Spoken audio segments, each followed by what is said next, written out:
amacupa n'inzoga.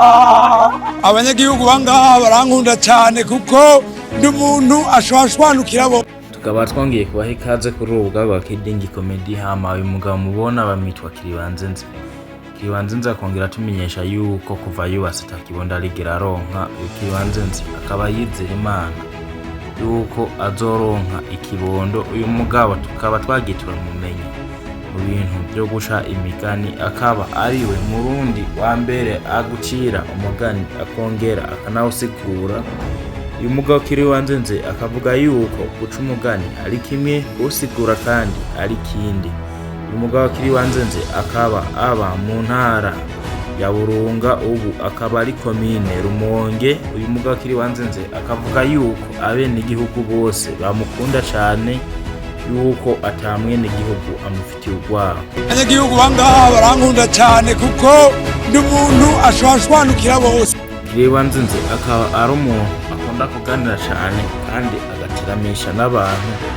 Akavuga yuko akazi akora ari ako guteramisha abantu mu bubare bugenda butandukanye, haba kwibarabara. Akavuga yuko ati jewe Wanzeze ahantu ndi nta muntu agenda adatwenze. Uyu mugabo abantu bakunda gukoresha imbuga za Facebook, YouTube, mukaba ari umuntu mukunda kubona cyane. Uyu mugabo akongera asaba avuga ati je noronka umumanager amanaginga ibintu hano yiwanje, dazi ubu utuvugana no banteye imbere. Wanzeze akavuga yuko imigani yagiye ayikura ku bantu bagenda batandukanye, kandi akagira n'ubwonko witegera ukongera ukayisigura. Uyu mugabo Wanzeze akavuga yuko anafise n'amashuri, kandi n'imigani avuga akongera agashiramo n'igifaransa. Imigani imwe akayisigura mu gifaransa, iyindi akayisigura mu kirundi. Uyu mugabo akaba ari umuntu afise impano ndende ngaha mu Burundi, akagucira umugani uhuye n'ico urimo. Akavuga ati akongera yuko ati Wanzeze akaba atumenyesha yuko yanize n'amashuri, ariko ubu akaba atari kiriko arakora ivyo yigiye, akanduruka aja gukorera muri Kamenge ku kabare gukora utundi dukorwa, yongera ateramisha abantu. Akatubwira yuko yandirutse aja mu Rumonge kwa mushikiwe gukorerayo. Reka tumwumvirize imigani yiwe uko igenda imeze nawe. Inzoka yanka gukubitwa izinga gwisabo, wanka inzara wizinga ukazi. Ibirunga bitarunze nyoko irungarunga. Wanke ibirunga bitarunze nyoko irungarunga, no kuvuga yuko umuntu aguze umukeke wiwe hari tugenda kumara kubera ibirenge. Hakunirwa n'ijambo nirwa n'uripiri. Mugabe yimijwe n'ikaramu y'amura warinze kumara. Ubonye isi yasigaga bayuko. Hakunirwa ko bimeze hajya umuhomba hobera ku buriri. Ifuko yimba ni muri Imana niyibibona hajya umutambi wa neza umuntu arikiwe.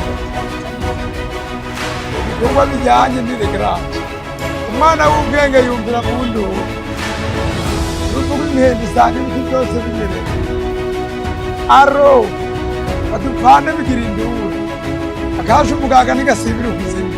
Uyu mugabo Wanzeze akaba ahejeje kuducira imigani ati uwuhomba ahombera ku buriri, urupfu rw'inkende rusanga ibiti byose binyerera. Uyu mugabo Wanzeze kandi akongera ashimira Imana yuko afise impano itangaje, kandi akaba aturirimbira indirimbo zitangaje. Porosi ni beza baduhebe inzoga, tubahebera amafana nayo nyene n'urupfu.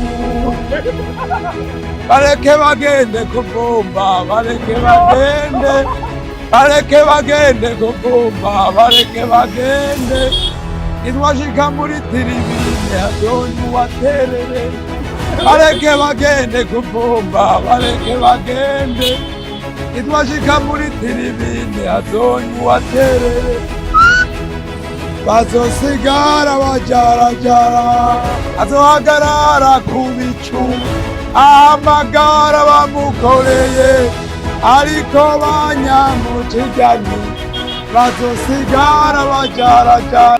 Yakiri wanzeze akaba aturirimbiye uko ibintu bigenda byifashe ati abaporoti ni beza baduhariye inzoga natwe tubaharira amafanta ariko aya mafanta ubwo nago n'urupfu.